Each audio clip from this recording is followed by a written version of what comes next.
Hello friends, most welcome to your own YouTube channel Shrikanth classes for maths. तो HTET की जो practice classes की कड़ी में आज एक और क्लास लेकर के हाजिर हैं आपके साथ में। तो आज की क्लास में हम करने वाले हैं एचटेट टीजीटी मैथ्स 2022 का क्वेश्चन पेपर। तो बिना किसी प्रकार का टाइम वेस्ट किए हुए शुरुआत करते हैं आज के सेशन की। इससे पहले जिन भी कैंडिडेट्स ने चैनल को सब्सक्राइब नहीं किया है तो वो चैनल को सब्सक्राइब जरूर कर लें, ताकि आगे आने वाली भी हर क्लास की नोटिफिकेशन आपको मिलती रहे। और जिनको प्रीवियस सेशन देखने हैं तो वो डिस्क्रिप्शन में जा करके प्रीवियस सेशन का आप लोगों को वहाँ से लिंक मिल जाएगा, तो आप पहले के सेशंस वहाँ से देख सकते हैं। तो चलिए शुरुआत करते हैं आज के सेशन की। इसके अंदर ये है आपका सब्जेक्ट वाला पोर्शन, जो कि क्वेश्चन नंबर 91 से स्टार्ट होता है। तो इसमें फर्स्ट क्वेश्चन है, if x square plus y square plus z square minus 64 upon x y minus y z minus z x is equal to -2 and x plus y is equal to 3z, then the value of z is. अगर इसकी value -2 है, x plus Y जो है वो 3z के बराबर है, तो आपको जेड की वैल्यू बतानी है कि जेड की वैल्यू क्या होगी।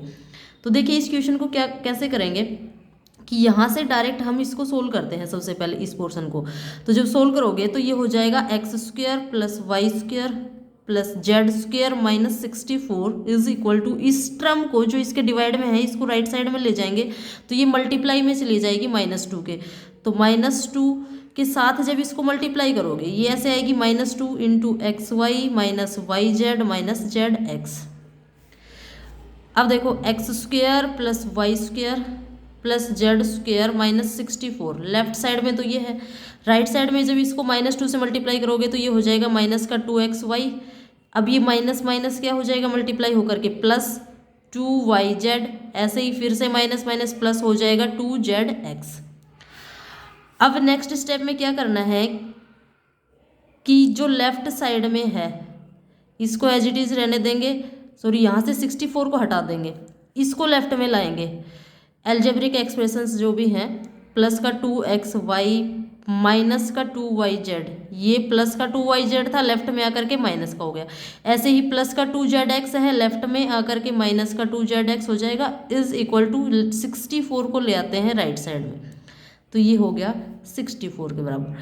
अब आप यहाँ से इसको देखिए, ये आपके पास में एक आइडेंटिटी बन जाती है।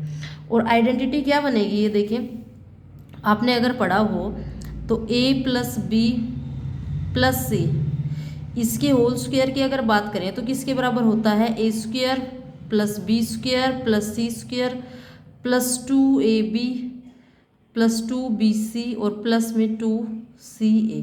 अब यहाँ पर a b c की जगह पर क्या है, x y z है, लेकिन यहाँ से एक चीज़ ध्यान में रखना, देखो इसको कंपेयर करो, देखो x square y square z square plus का 2xy, यहाँ पर क्या था प्लस का 2ab था तो प्लस का 2xy हो गया, ठीक है। लेकिन आ क्या रहा है नेक्स्ट टर्म में माइनस का 2yz और माइनस का 2zx, बल्कि फॉर्मूले के अकॉर्डिंग क्या आना चाहिए, प्लस का आना चाहिए। मतलब माइनस का कब आ रहा है भाई, यहाँ पर x था y था तब तो ये प्लस का था, तो इट मीन्स x और y दोनों कैसे हैं, पॉजिटिव हैं। इस टर्म में z आया, इस टर्म में z आया, तो z के आते ही आपकी टर्म्स कैसी हो गई, ये नेगेटिव हो गई, तो इसका मतलब z आपको कैसा लेना है, नेगेटिव लेना है। तो ये आपका फॉर्मूला क्या बन जाएगा, x plus y minus z का होल स्क्वायर, ये बन गई आइडेंटिटी। और राइट साइड में क्या है, ये 64 के बराबर है, इज इक्वल टू 64, ठीक है। तो यहाँ से अब देखिए, यहाँ से आपके पास में क्या आ जाएगा, x plus y minus z is equal to, ये जो स्क्वायर है ये इधर आकर के स्क्वायर रूट हो जाएगा, और 64 का स्क्वायर रूट करोगे आप तो क्या आ जाएगा, 8 आ जाएगा। अब इस क्वेश्चन में एक कंडीशन और दे रखी है कि x प्लस वाई किसके बराबर है, 3z के बराबर है, तो x प्लस वाई की जगह क्या रख देते हैं, 3z रख देते हैं। तो यहाँ पर रखोगे 3z और माइनस में z इज इक्वल टू क्या, 8, कितना बचा यहाँ से 2z इज इक्वल टू 8, तो this implies that z is equal to कितना हो जाएगा 8 अपॉन में 2, यानी कि z की वैल्यू कितनी आ गई, 4 आ गई, जो कि ऑप्शन नंबर 3 क्या है, राइट आंसर हो जाएगा। तो सिंपली इस क्वेश्चन में कुछ नहीं करना था, इस एक्सप्रेशन को ये वाली टर्म राइट साइड में ले जानी थी और इसको सोल्व करने पर ये आपके पास में एक आइडेंटिटी बन गई, उस आइडेंटिटी का यूज करके और डायरेक्ट इसमें इस वैल्यू का यूज करके और जेड की वैल्यू फाइंड आउट करनी थी, ठीक है। चलिए देखते हैं नेक्स्ट क्वेश्चन। अगला क्वेश्चन है the value of 4/10 plus 4/1000 plus ये यहाँ पे माइनस है, सॉरी, -4/100 + 4/10,000 इज, इसकी वैल्यू क्या होगी। तो देखिए इस क्वेश्चन में आपको डायरेक्ट करना है इसको, भाई 4/10 को आप क्या लिख सकते हो 0.4, ऐसे ही 4/1000 है, मतलब 1000 है तो क्या हो जाएगा राइट साइड से 3 डिजिट्स के बाद डेसिमल, तो ये आपके पास क्या बन जाएगा 0.004। उसके बाद ये जो माइनस वाले टर्म है इसको छोड़ दो, पहले प्लस वाले ले लो, ये हो जाएगी 0 पॉइंट कितना है 10,000 है, तो 0004 ये हो गया। इन सभी को ऐड करो क्या आ जाएगा 4 4 0 4 और 0, तो ये आ गया 0.4044। अब ये वाली जो टर्म है इसको माइनस करना है इसमें से, तो इसमें से आप माइनस करोगे किसको 0. ये क्या हो जाएगा आपके पास में 0.04, इसको जब माइनस करोगे यहाँ से तो ये देखिए आपके पास क्या बचेगा 4 4, यहाँ से इसको जब सब्ट्रैक्ट करोगे तो ये 10 में से 4 जाएगा 6 बचेगा और यहाँ से क्या बचेगा 3, तो ये आ गया आपके पास में 0.3644। 0.3644 आप देख लो कौन से ऑप्शन में है, तो ये आपके पास में यहाँ पर 0.3644 जो है ऑप्शन नंबर 4 आपका क्या हो जाएगा राइट आंसर हो जाएगा। तो इसमें कुछ नहीं करना था, सिंपली इसको डेसिमल में ले जा करके और इसको ऐड और सब्ट्रैक्ट करना था, ठीक है। चलिए देखते हैं next question. The value of 999 whole 98/99 multiply 99 is, इसकी वैल्यू क्या होगी। तो देखिए ये आपके पास में क्या आ गया, ये आपके पास में एक मिक्स्ड फ्रैक्शन है, तो इसको क्या करेंगे पहले हम चेंज करेंगे इम्प्रॉपर फ्रैक्शन में। तो इसमें तरीका क्या होता है कि जो डिनोमिनेटर में होता है इसको इससे मल्टीप्लाई करते हैं और प्लस में ये न्यूमिनेटर वाला करते हैं, लेकिन यहाँ पर हम इसको पूरा सोल्व करने की बजाय देखिए कैसे करना है, इसको इससे मल्टीप्लाई करेंगे तो ये हो जाएगा 999 और इसको मल्टीप्लाई करेंगे किससे 99 से, ठीक है। प्लस में इसमें क्या करते हैं 98, जो न्यूमिनेटर में जो भी टर्म होती है वो जोड़ते हैं इसमें, और अपॉन में जो डिनोमिनेटर में होता है वो एज इट इज ऐसे ही करते हैं। अब इसको ऐसे ही रहने दो, आगे क्या है साथ में मल्टीप्लाई में 99 और, अब यहाँ से देखो अब इस 99 से ये वाला 99 क्या हो जाएगा कैंसिल हो जाएगा, बचा आपके पास में ये 999 मल्टीप्लाई 99। अब क्या करना है इनका मल्टीप्लाई, लेकिन इनका मल्टीप्लाई ऐसे करने की बजाय आप क्या करना कि 999 को चेंज कर लो चाहे 99 को चेंज कर लो। कैसे करोगे, जैसे इसको अगर हम चेंज करें तो 999 को क्या 1000 -1 लिख सकते हैं, और इनटू में क्या है 99 है, ठीक है, प्लस में क्या है 98। अब इसको मल्टीप्लाई कर दो, तो जब इसको मल्टीप्लाई करोगे तो 1000 से करोगे तो कितना आ जाएगा 99,000, और माइनस में 99, आगे क्या है प्लस का 98 है। भाई 99 को पहले इससे मल्टीप्लाई किया, फिर माइनस साइन था तो माइनस, फिर 99 को 1 से मल्टीप्लाई किया, आगे क्या था प्लस में 98 था। तो अब ये आपके पास यहाँ से क्या बच गया 99,000 माइनस, देखो माइनस का 99 और प्लस का 98 क्या बचेगा माइनस का 1। अब इसमें से जब 1 सब्ट्रैक्ट करोगे तो ये कितना रह जाएगा, देखो यहाँ से ये कितना हो जाएगा 10 में से 1 जाएगा 9 बचेगा, यहाँ फिर से कितना रह जाएगा 9 रह जाएगा, यहाँ पर 9, ये 8, ये 9, तो ये आ जाएगा 98999 यानी कि 98,999 ये आपका आंसर हो जाएगा, जो कि कौन से ऑप्शन में है ऑप्शन नंबर 2, ये राइट आंसर हो जाएगा इस क्वेश्चन का, ठीक है। चलिए देखते हैं नेक्स्ट क्वेश्चन। अगला जो क्वेश्चन है ये क्या है, the value of 2.75 cube minus 2.25 cube upon में 2.75 square plus 2.75 into 2.25 in plus 2.25 का स्क्वायर। अब देखो दिखने में काफ़ी बड़ा क्वेश्चन दिख रहा है, लेकिन है कि इसका ये भी एक अलजेब्रा का ही क्वेश्चन है। अगर आपको अलजेब्रिक आइडेंटिटीज अगर याद हैं तो देखिए इसको अगर हम ए मान लें, ए किसको ले लिया हमने 2.75 को ए ले लिया, और हमने बी मान लिया किसको 2.25 को हमने मान लिया बी यहाँ से, तो ये अब आइडेंटिटी बन जाएगी आपकी, ये ऐसे चेंज हो जाएगा, इसकी जगह पे ए रखोगे क्या हो जाएगा ए क्यूब माइनस में बी क्यूब अपॉन में ये क्या है ए स्क्वायर प्लस ये बी, तो प्लस ए बी और प्लस में क्या बी स्क्वायर, ठीक है। अब अगर आपको आइडेंटिटी याद है, एल्जेब्रिक आइडेंटिटी अगर याद है, तो a cube minus b cube किसके बराबर होता है, a minus b into a square plus a b plus b square. तो इसको ऐसे लिखेंगे, और अपॉन में क्या है, डिनोमिनेटर में क्या है, a square plus a b plus b square. अब ये पूरी की पूरी टर्म इससे कैंसिल हो गई, बचा क्या, केवल a माइनस बी बचा। तो a कितना था 2.75, माइनस बी कितना है 2.25। इसको जब सब्ट्रैक्ट करोगे तो ये कितना रह जाएगा 0.5, और 2 में से 2 जाएगा 0, तो ये आ जाएगा 0.50, जो कि ऑप्शन नंबर कौन सा है, सेकंड है 0.5। तो ये राइट आंसर हो जाएगा। अगर आपको एल्जेब्रिक आइडेंटिटी याद है तो बहुत ही इजी क्वेश्चन है, ठीक है। और इसी तरीके से इसको करना है। अगर ये ध्यान में थी, ये सब लिखने की जरूरत भी नहीं है, आपके माइंड में डायरेक्ट ये आना चाहिए कि a माइनस बी करना है इसमें, ठीक है। चलिए देखते हैं नेक्स्ट क्वेश्चन। अगला क्वेश्चन है कि arrange the following fractions in ascending order. Ascending order में हमें इनको अरेंज करना है, यानी कि बढ़ते हुए क्रम में, पहले से उससे छोटा नंबर, फिर उससे छोटा बड़ा, फिर उससे बड़ा, इस तरीके से, ठीक है। तो अब जो बेसिक तरीका होता है वो तो क्या होता है कि हम इन सभी का एलसीएम लेंगे, फिर उसके बाद में एलसीएम को इससे डिवाइड करेंगे, इससे मल्टीप्लाई करेंगे, फिर न्यूमरेटर सभी के क्या करेंगे, कंपेयर करेंगे। लेकिन इतना लंबा करने की बजाय इस क्वेश्चन को आप क्या करें, कॉम्पिटिटिव अप्रोच से करें। डायरेक्ट कैसे, दो दो फ्रैक्शंस को क्या कर ले, कंपेयर करके कर लें ऑप्शन से डायरेक्ट। अब दो दो फ्रैक्शन को देखो कैसे कंपेयर करोगे। जैसे पहले वाले ऑप्शन को ही अगर उठाएं तो इसमें क्या है 4/5, 7/8, 6/7 और 5/6, ये है पहले ऑप्शन में। अब इसमें क्या करना है कि पहले ये वाली जो दो फ्रैक्शंस है केवल इनको कंपेयर कर लो। दो फ्रैक्शन को कैसे कंपेयर करते हैं, क्रॉस मल्टीप्लाई करके। इसको इससे मल्टीप्लाई करोगे 8 चौके 32, इसको इससे मल्टीप्लाई करोगे 5 7 35। अब आपको केवल ये देखना है कि क्या ये असेंडिंग ऑर्डर में है। तो देखो 32 और उसके बाद 35, 35 इससे 32 से बड़ा है, तो ये ठीक है।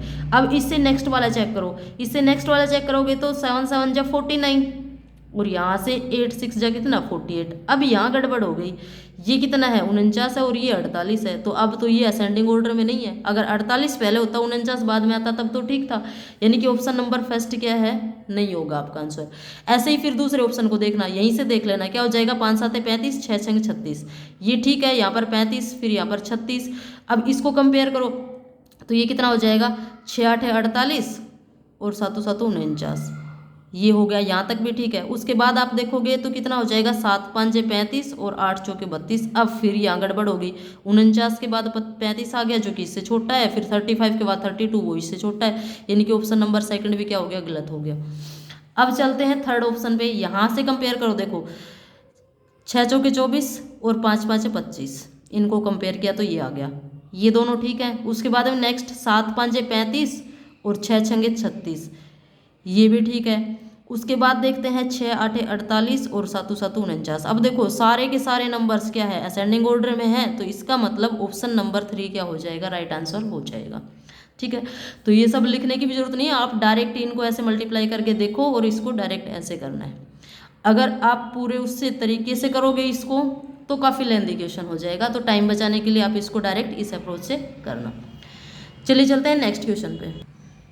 अगला क्वेश्चन है क्वेश्चन नंबर 96। क्या है इसमें, the diagonal of a rectangle is 8 centimetre. किसी आयत का विकर्ण दे रखा है आपको कितना, 8 सेंटीमीटर, और angle between side and diagonal, side और डायगोनल के बीच का एंगल दे रखा है कितना 30 degree. Then the area of rectangle is, तो रेक्टेंगल का एरिया क्या होगा। तो देखो सबसे पहले यहाँ पर हम एक रेक्टेंगल बनाते हैं, ये एक रेक्टेंगल ले ली, ये इस रेक्टेंगल की क्या है लंबाई होगी, ये क्या होगी इसकी चौड़ाई होगी, लेंथ और ब्रेड्थ। ये हमने इसका एक डायगोनल ले लिया जिसकी लेंथ कितनी दे रखी है 8 सेंटीमीटर दे रखी है। अब क्वेश्चन में क्या कह रहा है कि साइड और डायगोनल के बीच का एंगल, ये वाला जो एंगल है ये कितना है 30 डिग्री है, ठीक है।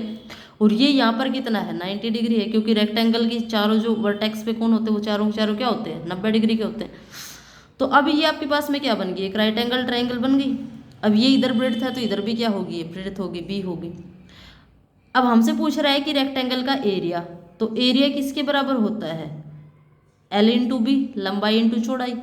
अब ना लंबाई पता ना चौड़ाई पता, तो अब क्या करेंगे, अब यहाँ पर हम हाइट और डिस्टेंस के फॉर्मूले यूज करेंगे। तो हाइट और डिस्टेंस में आपने अगर पढ़ा हो तो इसके अंदर देखो क्या होता है कि ये आपके पास में ये ट्रायंगल है, ये एंगल कितना है 30 है, तो ये कितना बचेगा 60 बचेगा। अब हाइट एंड डिस्टेंस के अंदर क्या करते हैं कि जो 60 डिग्री का जो एंगल होता है उसके जस्ट सामने वाली साइड का रेशियो हम कितना मानते हैं √3, और 30 वाली कितनी होती है 1, तो ये फिर कितनी हो जाएगी 2 हो जाएगी। तो क्या है आपकी ये ट्रायंगल ऐसी ही बन रही है। तो अब यहाँ से आप देखोगे कि ये जो वैल्यू है 2, ये 2 किसके इक्विवेलेंट है, किसके बराबर है 8 के बराबर है। तो अगर 2 की वैल्यू 8 सेंटीमीटर है तो 1 की कितनी हो जाएगी 8/2, यानी कि कितनी आ गई 4 आ गई। तो 1 की कितनी होगी 4, यानी कि चौड़ाई कितनी आ गई आपके पास में 4 सेंटीमीटर आ गई। ऐसे ही √3 की वैल्यू कितनी हो जाएगी, तो ये क्या हो जाएगी 4 × √3, तो ये आ गई आपके पास में लंबाई कितनी आ गई 4√3 आ गई। अब दोनों वैल्यूज आ गई, लंबाई भी आ गई चौड़ाई भी आ गई। तो अब एरिया क्या हो जाएगा, L आ गई आपके पास में 4√3 और B आ गई 4, तो एरिया कितना हो जाएगा L × B, यानी कि 4√3 × 4, इसको मल्टीप्लाई करोगे तो कितना आ जाएगा 16√3 सेंटीमीटर स्क्वायर। ये क्या हो जाएगा रेक्टेंगल का एरिया हो जाएगा, जो कि ऑप्शन नंबर 2 है। तो हाइट एंड डिस्टेंस का ये आपको अगर ये रेशियो ध्यान में है ना तो आप इसको डायरेक्ट कर पाएंगे, अदरवाइज फिर आप इसके अंदर वो ट्रिग्नोमेट्रिक रेशियोज यूज करेंगे, ठीक है, उससे करेंगे तो उससे क्वेश्चन ज़्यादा लेंथी चला जाता है। तो आपको डायरेक्ट ही रेशियो ध्यान में रखने हैं कि 60 के सामने हमेशा √3 मानते हैं, 30 के सामने हमेशा 1 लेंगे, तो ये वाला कितना हो जाएगा 2 हो जाता है, ठीक है। ऐसे ही एक ट्राइंगल आपके पास में और बनती है, और वो कौन सी बनती है 45 वाली, ऐसे 45 डिग्री की बनती है। यहाँ पर अगर एंगल 45 हो जाए ना तो फिर क्या होगा, ये भी 1 होगी, ये भी 1 होगी, और ये कितनी हो जाएगी फिर √2 हो जाएगी, ठीक है, इस तरीके से। और अगर इस एंगल को ये, और देखो अगर यहाँ पर इस एंगल को 60 ले लेते हैं तो 60 के सामने कितना √3, ये बचा 30 के सामने कितना 1, और ये फिर से कितना हो जाएगा 2 हो जाएगा, ठीक है। तो ये 3 ट्राइंगल्स हैं जिनका ज़्यादा यूज होता है हाइट एंड डिस्टेंस में, तो इन तीनों ट्राइंगल्स को आपको ध्यान में रखना है, ठीक है।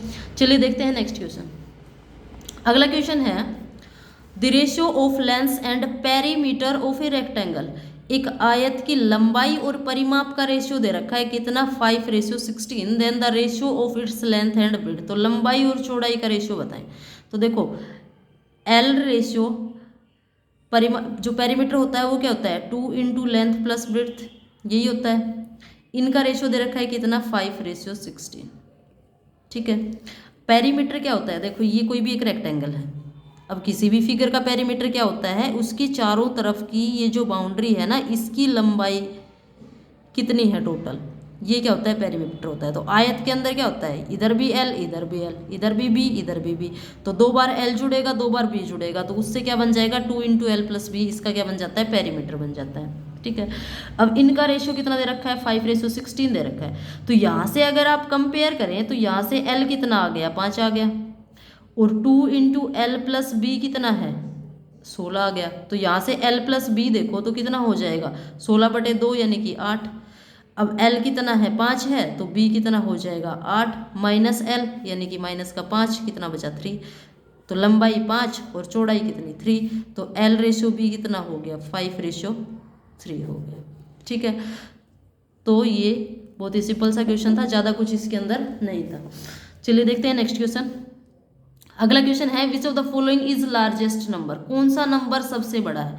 सबसे पहले तो आपके पास क्या है 0.9, ठीक है, इसको क्या लिख सकते हो ज़्यादा से ज़्यादा 9/10 लिख दोगे। उसके बाद में क्या है 0.9 बार। अब देखो इन क्वेश्चन में क्या करते हैं कि इसके अंदर डेसिमल के बाद जितने डिजिट्स के पहले तो जो नंबर है उसको एज इट इज लिखेंगे, तो हमने लिख लिया इसको एज इट इज 9 का 9, इधर 0 है तो 0 लगाओ चाहे मत लगाओ कोई फायदा नहीं है। अब डेसिमल के बाद जितने डिजिट्स के ऊपर बार है उतनी बार नीचे क्या लिखेंगे 9 लिखेंगे, ठीक है। अब 9 से 9 कैंसिल आ जाए, हो जाएगा कितना आया ये 1 आ गया। अब इससे नेक्स्ट वाला देखो क्या है 0.09 बार। क्या करना है जो नंबर है उसको एज इट इज लिखेंगे, तो 9 0 इधर है लिखने की जरूरत नहीं है। डेसिमल के बाद जितने डिजिट्स के ऊपर बार है उतनी बार क्या करना है नीचे 9 लिखना है, ठीक है। उसके बाद में जितने डिजिट्स के ऊपर बार नहीं है उतने ही 9 के साथ 0 लगाने हैं। तो डेसिमल के बाद एक डिजिट ऐसा है जिसके ऊपर बार नहीं है, तो 9 के साथ हमने एक 0 लगा दिया। फिर माइनस में जिस डिजिट के ऊपर बार नहीं है उसको घटाना है इसमें से, तो माइनस का 0। तो ये आ गया आपके पास में 9/90, यानी कि इसको काटोगे तो 1/10 आ गया। ठीक है, उसके बाद में देखिए अगला क्या है आपके पास में 0.09 दोनों के ऊपर बार है, तो ये आ जाएगा आपके पास में कितना 9 में डेसिमल के बाद जितने डिजिट्स के ऊपर बार है उतने ही 9, तो 99, तो ये आ जाएगा 1/11। अब आप देखो क्वेश्चन में क्या पूछ रहा है कि सबसे बड़ा नंबर कौन सा है, तो इन सभी को देखो, ये क्या है 9/10 है, यानी कि 0 पॉइंट समथिंग आएगा। इसी तरीके से ये वाला जो है ये भी क्या आ जाएगा 0.1 आ जाएगा, ये वाला भी क्या आएगा 1 से छोटा, सबसे बड़ा क्या है 1 है, तो लार्जेस्ट नंबर कौन सा हो गया 0.9 बार। ऑप्शन नंबर सेकंड क्या हो जाएगा, राइट आंसर हो जाएगा। ठीक है, चलिए देखते हैं नेक्स्ट क्वेश्चन। अगला जो क्वेश्चन है इसके अंदर देखो क्या है, पेन उठाने की भी जरूरत नहीं है। क्या है क्वेश्चन देखिए, √20 + √20 + √20 अप टू इन्फिनिटी। ये क्वेश्चन दो तरीके से आता है, एक आता है प्लस साइन के साथ में, दूसरा अगर यहाँ पर साइन माइनस होता तो इन क्वेश्चंस में क्या करना है कि ये जो 20 है ना इसके ऐसे दो फैक्टर बनाने हैं, ऐसे दो पार्ट्स में तोड़ना है जिनके बीच का डिफरेंस क्या हो 1 हो, और मल्टीप्लाई करें तो 20 आ जाए। तो क्या इसको 4 × 5 लिख सकते हैं, दोनों के बीच का डिफरेंस कितना है 1 है, और मल्टीप्लाई करने पर क्या आ रहा है 20 आ रहा है। अब अगर यहाँ पर प्लस का साइन है तो आंसर कौन सा हो जाएगा 5 हो जाएगा, यानी कि बड़े वाला नंबर क्या हो जाएगा आंसर हो जाएगा। तो इस क्वेश्चन का आंसर तो हो गया 5। अगर यहाँ प्लस की बजाय क्या होता माइनस होता तो फिर क्या हो जाता 4 आंसर हो जाता। ठीक है, चलिए देखते हैं next question. If x + y = a + b और ax - by = a² - b², then the value of x and y। x और y की वैल्यू पूछ रहा है आपसे क्या हो गई। देखो इस तरह के जो एल्जेब्रिक क्वेश्चंस आ जाएं तो उनमें इनको सोल्व करने के लिए बैठने की बजाय आपको डायरेक्ट क्या करना है कि ऑप्शन से करके देख लीजिए। आप दो कंडीशन दे रखी है, दोनों कंडीशन को सेटिस्फाई करवा के देख लीजिए ऑप्शन से, जिस ऑप्शन से दोनों कंडीशन सेटिस्फाई हो गई वही क्या हो जाएगा आंसर हो जाएगा। तो अब यहाँ पर देखो x + y = क्या है a + b। पहले ऑप्शन को देखते हैं, x की वैल्यू a, y की वैल्यू b। तो यहाँ पर x की जगह पे रखोगे a और y की जगह पे b, तो a + b = a + b, पहले कंडीशन सेटिस्फाई हो रही है। दूसरी को देखते हैं तो a × x की जगह पे क्या रखेंगे a, - b × y की जगह पे क्या रखेंगे b, तो ये क्या होगी a² - b², और राइट साइड में भी क्या है a² - b², यानी कि दूसरी कंडीशन भी क्या होगी सेटिस्फाई होगी। तो बाकी के ऑप्शन देखने की जरूरत ही नहीं है, फर्स्ट ऑप्शन ही